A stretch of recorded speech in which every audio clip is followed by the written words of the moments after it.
Welcome back, my dear students. Today we will uncover the hormonal control of metamorphosis in amphibians, the incredible transformation that turns an aquatic tadpole into a terrestrial frog.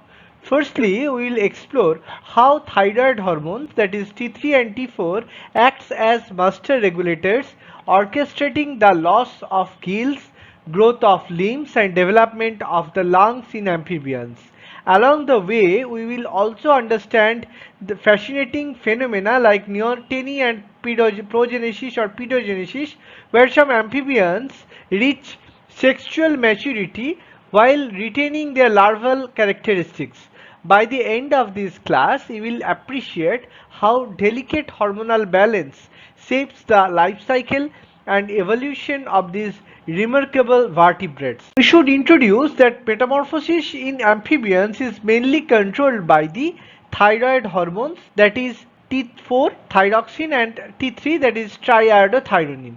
These hormones drive the transformation from larval aquatic to adult terrestrial stages. Neoteny and progenesis or pedogenesis represents modified development where sexual maturity occurs without complete metamorphosis, retaining their larval features.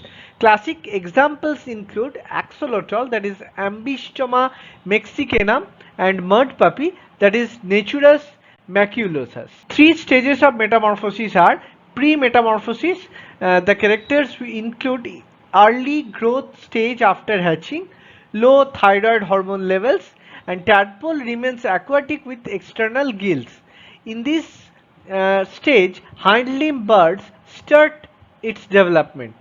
Pro-metamorphosis, here thyroid hormone levels rise, hind limbs grow and differentiate, internal organs begin to remodel. Growth continues, forelimbs start forming.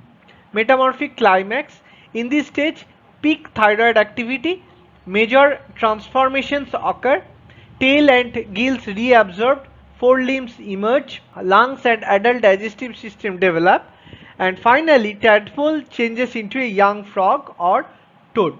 The image showing the different developmental stages of amphibian metamorphosis and its hormonal feedback. Now we should know the hormonal control of metamorphosis in amphibians. The primary hormone involves are thyroxine T4 and triiodothyronine or T3 secreted by the thyroid gland. Metamorphosis can be accelerated by administering thyroid hormones to larvae, leading to earlier transformation. Lack of thyroid hormone, that is removal of the thyroid, prevents metamorphosis, resulting in giant larvae. The hypothalamus pituitary thyroid axis regulates thyroid hormone secretion. The hypothalamus then stimulates the pituitary, which releases thyroid stimulating hormone TSH to activate the thyroid gland. Thyroid hormone concentration rises during the terminal stages of larval life, reaching a climax as metamorphosis approaches. Tissue sensitivity to hormones is genetically programmed. Tissue remodeling, such as loss of gills, development of lungs, changes in skin and digestive system, is driven by these hormonal changes as the organism transitions to terrestrial life. Neoteny and progenesis or pedogenesis. Neoteny is the retention of larval features like gills in sexually mature adults. Progenesis or pedogenesis is the early sexual maturity while still in larval form.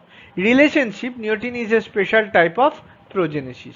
Types of neoteny: partial neoteny, metamorphosis delayed but occurs later or temporary, seen in certain frogs. Total neoteny, here no metamorphosis at all and larva remain sexually mature adults. It is seen in axolotl larva and mudpuppy.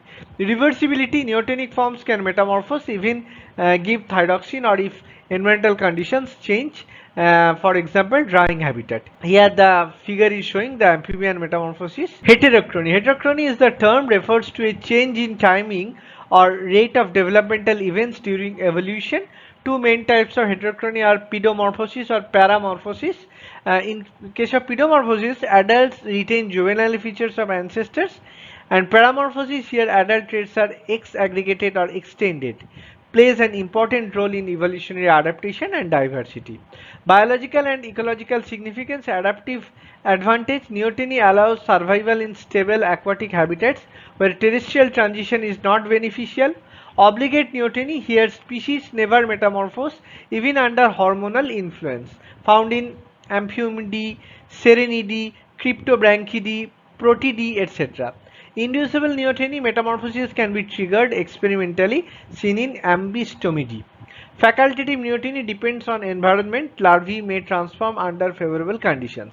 So, the conclusion include the metamorphosis in amphibians is a hormonally regulated transformation controlled by thyroid hormones, and neoteny and progenesis reflect flexibility in developmental timing influenced by hormones, genetics and environment.